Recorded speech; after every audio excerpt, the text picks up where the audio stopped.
बिस्मिल्लाहिर्रहमानिर्रहीम। आज का हमारा टॉपिक है rules of thumb for writing a research article. कि रिसर्च आर्टिकल लिखने के क्या क्या रूल्स हैं, क्या चीज़ें ज़रूरी हैं, किन चीज़ों को अवॉइड करना है, कैसे करना है।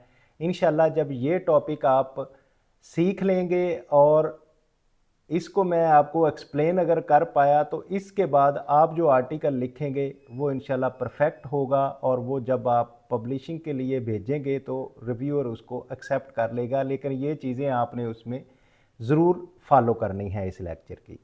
तो इसमें हमारा सेक्शन जो है वो है रिसर्च आर्टिकल के सेक्शन है, उसको RAS है। ये पहला आपने इसको ज़हन में बिठा लेना है इसकी हेडिंग को, क्योंकि आगे ऊपर हम जाएंगे तो हेडिंग शायद चुप जाए।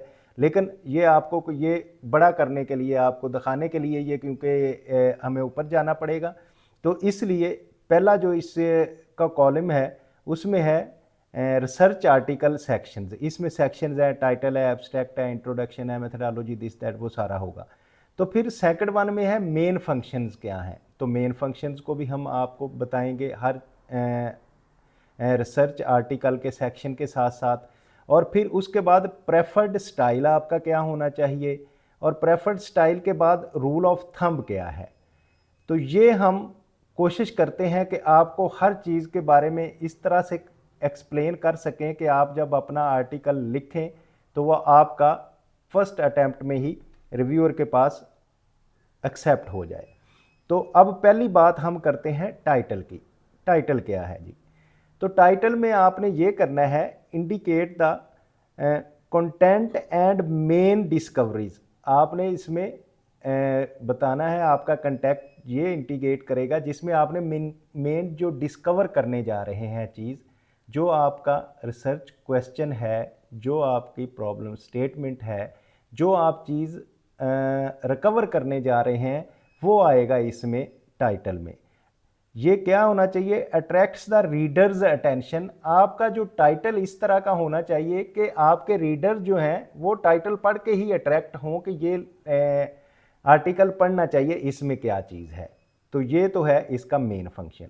अब हम अगर प्रेफर्ड स्टाइल की बात करें तो किस तरह से होना चाहिए? ये शॉर्ट एंड सिंपल होना चाहिए, 7 to 10 वर्ड्स का होना चाहिए, एंड पर्पसिव होना चाहिए कि जिसमें एम एट स्पेसिफिक आइडियंस, के जो आपका इस तरह से पर्पसिव हो कि स्पेसिफिक ऑडियंस के लिए हो और वो इसको ज़रूर रीड करें। इस तरह से इसका प्रेफर्ड स्टाइल होना चाहिए।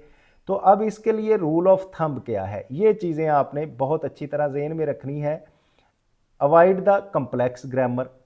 तो आपका जो टाइटल है उसमें कम्प्लेक्स ग्रामर लिखने की हरगज़ ज़रूरत नहीं है, आपने इसको अवॉइड करना है। मेक इट कैची, इसको लचकदार बनाइए, ठीक है, कैची हो, जो भी इसको पढ़े उसके मसलन अट्रैक्ट करने वाला हो। Avoid redundancy. रिडंडेंसी को आपने अवॉइड करना है कि इसमें कोई फालतूपन नहीं होना चाहिए, एक्स्ट्रा चीज़ों की ज़रूरत नहीं है आपको टाइटल में लिखने की। जैसे कि an investigation of the analysis of affect of influence of our new method. तो जो उसमें फालतूपन है उसको आपने ख़त्म करना है, वो नहीं होना चाहिए। अब आ जाते हैं हम एब्स्ट्रैक्ट की तरफ। तो एब्स्ट्रैक्ट क्या है? एब्स्ट्रैक्ट जो है इसमें reflects the main story of the research article. आपका जो रिसर्च आर्टिकल है उसकी मेन स्टोरी जो होती है वो बेसिकली एब्स्ट्रैक्ट होती है, कि जिसको पढ़ के अंदाज़ा होता है कि ये पूरा आर्टिकल जो है इसमें क्या क्वेश्चन है, कैसे इसको हल किया और क्या रिजल्ट आए। तो ये पूरा क्वेश्चन का जो है आपका इसमें एब्स्ट्रैक्ट में आ जाता है, जिसमें आपने क्या, इसका मकसद होता है call attention but avoid the extra explanation. कि आपने इसको मेन स्टोरी तो बतानी है जिसमें आपने रीडर की अटेंशन लेनी है कि वो इसकी अटेंशन हो जाए, लेकिन एक्स्ट्रा एक्सप्लेनेशन देने की इसमें कोई ज़रूरत नहीं है। तो अगर हम करेंगे प्रेफर्ड स्टाइल क्या है, तो प्रेफर्ड स्टाइल में ये होना चाहिए पास्ट परफेक्ट टेंसेस में होना चाहिए एंड पैसिवाइज में होना चाहिए, शॉर्ट एंड कंसाइज सेंटेंसेस होने चाहिए। इसके शॉर्ट एंड कंसाइज सेंटेंसेस इसलिए कि बहुत शॉर्ट होता है। नो साइटेशन, इसमें साइटेशन देने की नहीं ज़रूरत है। एब्स्ट्रैक्ट में कभी भी हम साइटेशन नहीं देते, टेबल्स नहीं हम देते, इक्वेशंस नहीं देते, ग्राफ्स नहीं देते। तो इसलिए आपने जो आपका एब्स्ट्रैक्ट है उसमें ना तो किसी साइटेशन की ज़रूरत है, ना ग्राफ की, ना पिक्चर की, और ना ही इक्वेशन की ज़रूरत है। तो अब रूल ऑफ थंब जो है वो क्या है, avoid the introducing the topic. आपने इंट्रोड्यूस टॉपिक को इंट्रोड्यूस करवाने की इसमें ज़रूरत नहीं है, ठीक है। और एक्सप्लेन, एक्सप्लेन करना है व्हाट वाज डन, क्या किया, व्हाट वाज फाउंड, क्या फाउंड हुआ, and what are the main conclusion. यानी कि ये एब्स्ट्रैक्ट की तीन चीज़ें हैं कि क्या किया, क्या उसमें से हासिल हुआ, और उसका मेन कंक्लूजन क्या है। ये तीन चीज़ें आपने इसमें लिखनी है। Being a summary and bring the summary and number उसमें आपने देने हैं। तो अब ये आपने हेडिंग्स याद रखनी है। रिसर्च आर्टिकल के सेक्शंस हैं, मेन फंक्शंस हैं, प्रेफर्ड जो स्टाइल है, और थंब रूल है। इसमें अगर हम आएंगे अब इंट्रोडक्शन में, तो मैं ये कोशिश करता हूँ इधर आपको नज़र आता रहे। इंट्रोडक्शन की अब बात करेंगे तो introduce the topic and define the terminology. आपने टॉपिक अपने को इंट्रोड्यूस कराना है और जो टर्मिनोलॉजी आप यूज़ कर रहे हैं उसको भी डिफाइन करना है ताकि रीडर आपका इसको अच्छी तरह समझ जाए। Relate to the existing research, उसको आपने इंट्रोडक्शन करते हुए जो आपकी रिसर्च हो रही है उसके साथ आपने रिलेट करना है। Indicate the focus of the paper and research objective. तो इंट्रोडक्शन में जो आपका पेपर पे फोकस रहना चाहिए और आपके जो रिसर्च ऑब्जेक्टिव हैं इनके साथ आपका फोकस रहना चाहिए इंट्रोडक्शन में, ये आपने ख्याल रखना है। तो इसको लिखते हुए आपने सिंपल टेंस में लिखना है। For referring to establish the knowledge of the past tense, reference के लिए आपने पास्ट टेंस इस्तेमाल करना है। फॉर लिटरेचर रिव्यू, यानी कि सिंपल टेंस करना है। For referring to establish the knowledge करने के लिए सिंपल टेंस करना है, और आपने जो लिटरेचर व्यू के लिए वो पास्ट टेंस लिखना है। तो इसके लिए रूल ऑफ थंब क्या होगा, use the state of the art references, मतलब बड़े बेहतरीन रेफरेंसेस जो हैं वो आपने इसमें यूज़ करने हैं। Follow the logical moves, logical moves को आपने फॉलो करना है। Define your terminology to avoid the confusion, अपनी टर्मिनोलॉजी आपने इसलिए डिफाइन पहले कर देनी है कि कोई कंफ्यूज ना हो उस टर्मिनोलॉजी को, जो आप कहना चाह रहे हैं रीडर वही चीज़ समझे, तो इसलिए इसको आपने डिफाइन कर देना है। अब अगर हम मेथडोलॉजी की बात करें तो मेथडोलॉजी जो पार्ट है इसका, उसमें आपने क्या करना है, provide enough detail for the competent research to repeat the experiment. आपने वो सारी डिटेल बतानी है जो कि एक रिसर्च, अहम रिसर्च में की जाती है जिसमें एक्सपेरिमेंट रिपीट हो। एक मेरा टॉपिक था मास्टर्स और पीएचडी के लिए गाइडलाइन, उसमें मैंने इस चीज़ पे एक पूरा टॉपिक दिया है जिसमें पूरा एक लेक्चर दिया है जिसमें 5W और 1H है। तो इसका मेथडोलॉजी में आपने ज़रूर ख्याल रखना है कि वो 5W क्या है, हो, who, what, when, where, why, ये 5W हैं, एंड 1H है, हो। तो आपने ये मेथडोलॉजी में ख्याल करना है कि हु किसको जानना है आपने, व्हाट क्या जानना चाहते हैं, हु कौन है, व्हेन कब जानना है, वेयर कहाँ इसको करना है, और वाई भाई मैंने क्यों रिसर्च करनी है। तो फिर बाद में आपने हाउ ऐसे करनी है, ये आएगा। तो इसके लिए आपने रूटीन में जो है पास्ट टेंस इस्तेमाल करना है बट एक्टिवाइज करना है।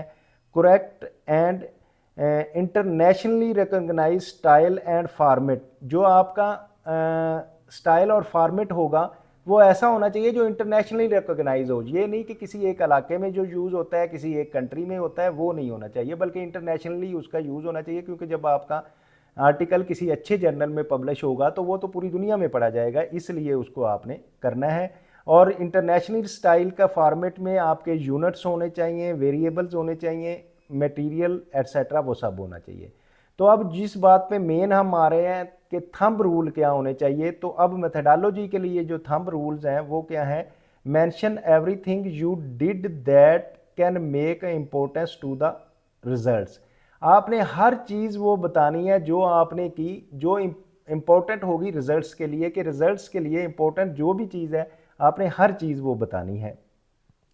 डोंट कवर यूर ट्रेसिस, कि आपने ये नहीं करना अगर आपकी कोई कमी रह गई है, सम डाटा वाज इग्नोर्ड, इस तरह के वर्ड आपने यूज़ नहीं करने कि वो सम डाटा वाज इग्नोर्ड, कि आपसे कुछ इग्नोर हुआ है, ये बात नहीं कहनी, बल्कि एस्टेब्लिश एन ऑथर्स वॉइस, आपने ऑथर की लैंग्वेज यूज़ करते हुए इसी बात को इस तरह कहना है कि we decided to ignore this data, कि हमने इग्नोर किया है इस डाटे को, बल्कि ये नहीं कि हमसे इग्नोर नहीं हो गया, हमारी कोई इसमें हमारा कोई सुस्ती नहीं थी कि वो डाटा इग्नोर हो गया, बल्कि हमने देखा वो इस काबिल नहीं था इसलिए हमने इग्नोर किया। तो ये चीज़ आपने इसमें एस्टैब्लिश करनी है।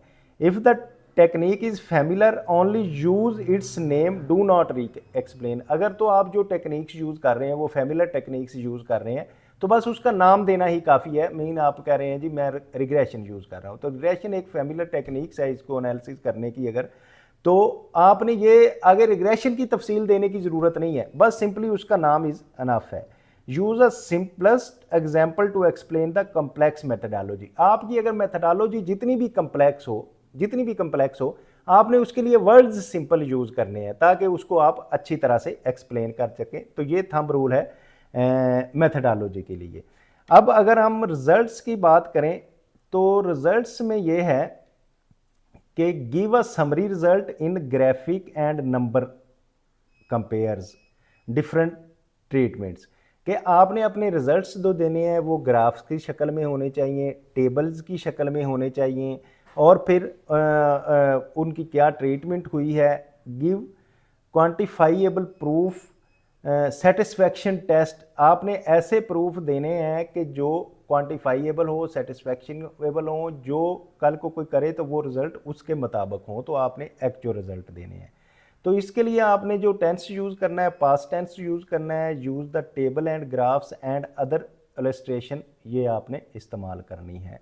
तो अब अगर हम थंब रूल्स की बात करें जो मेन हमारा टॉपिक है, तो आपने present summary data related to the research article, इसमें आपने समरी डाटा देना है जो इस रिसर्च आर्टिकल से कर रहा है, रिसर्च आर्टिकल के ऑब्जेक्टिव से, and not all the research result, and not all, सिर्फ जो आपका सारे रिजल्ट्स जो हैं इनको, क्योंकि अब आप एनालिसिस करेंगे तो वो सारे हर तरह के रिजल्ट्स सिस्टम से निकल आएंगे, लेकिन आपने जो आपका ऑब्जेक्टिव है, जो ऑब्जेक्टिव आपने पेपर का है उसके मुताबिक आपने रिजल्ट अपने अनाउंस करने हैं और इसमें देने हैं। Give more emphasise on what should be emphasised, call attention to the most significant finding, कि आपने ज़्यादा फोकस किस चीज़ पे करना है, कि आपकी जो सिग्निफिकेंट फाइंडिंग्स हैं उनकी तरफ आपने तवज्जो देनी है, कि ये फाइंडिंग्स हैं जो मुख्तलिफ हैं, सिग्निफिकेंट हैं, अहम है। Make clear separation between your and others work, तो आपने यहाँ कोशिश करनी है ये सेपरेट करने की, एस्टेब्लिश करने की, कि मेरा काम जो है वो इस तरह से है और दूसरों का काम इस तरह से है, आप उन्हीं को सेपरेट करने की कोशिश करें, बताएं, ताकि आपकी रिकग्निशन हो कि आपने ये काम किया हुआ है। तो ये इसमें होगा। उसके बाद जो आपके आएंगे कंक्लूजन एंड डिस्कशंस, तो कंक्लूजन और डिस्कशंस पे आपने आंसर द रिसर्च क्वेश्चन, तो इसमें जो आपने रिसर्च क्वेश्चन एस्टेब्लिश किया था उसका अभी आप आंसर देंगे अपने कंक्लूजन में, आपका जो ऑब्जेक्टिव्स था उसको आप एक्सप्लेन करेंगे, and discrepancies and unexpected findings, अगर आपकी कोई डिस्क्रिपेंसी आ रही है आपकी जो रिसर्च क्वेश्चन से, या आपके रिजल्ट जो हैं अनएक्सपेक्टेड आ रहे हैं, फाइंडिंग्स उसके मुताबिक नहीं है, तो वो उनको आप एक्सप्लेन करेंगे।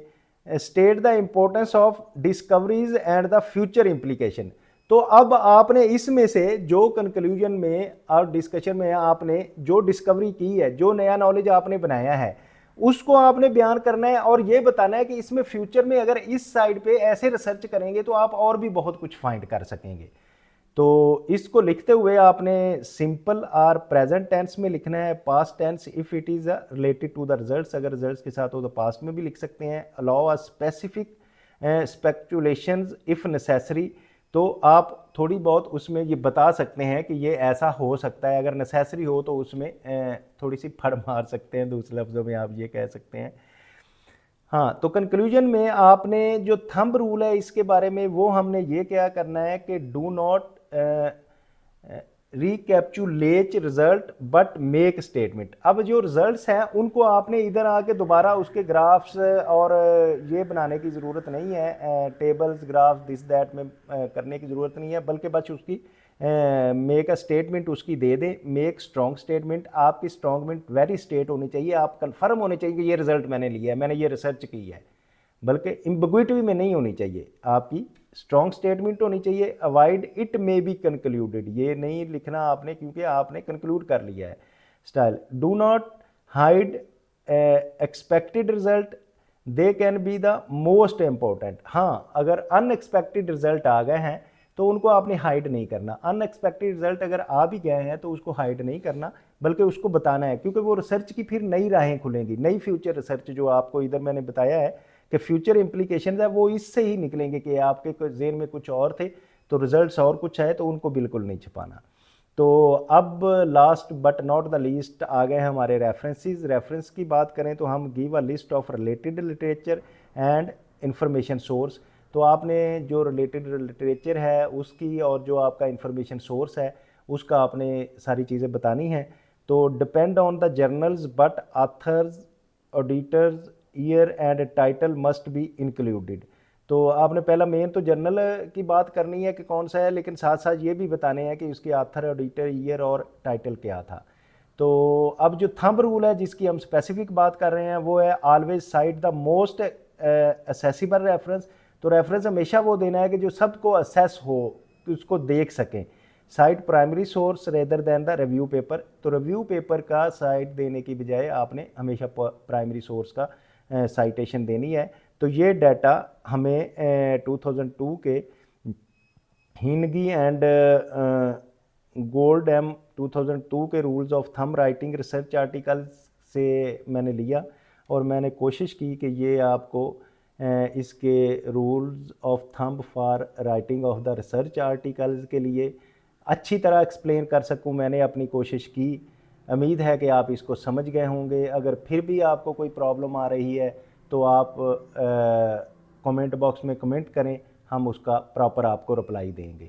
और अगर आप ये चाहते हैं कि रिसर्च आप सीखते रहें, साथ दूसरों को भी ये सिखाते रहें, तो इसको लाइक करें, शेयर करें, सब्सक्राइब करें, और उम्मीद है कि आप सीखेंगे भी और कम्युनिटी का भी बेनिफिट करेंगे। अस्सलाम वालेकुम।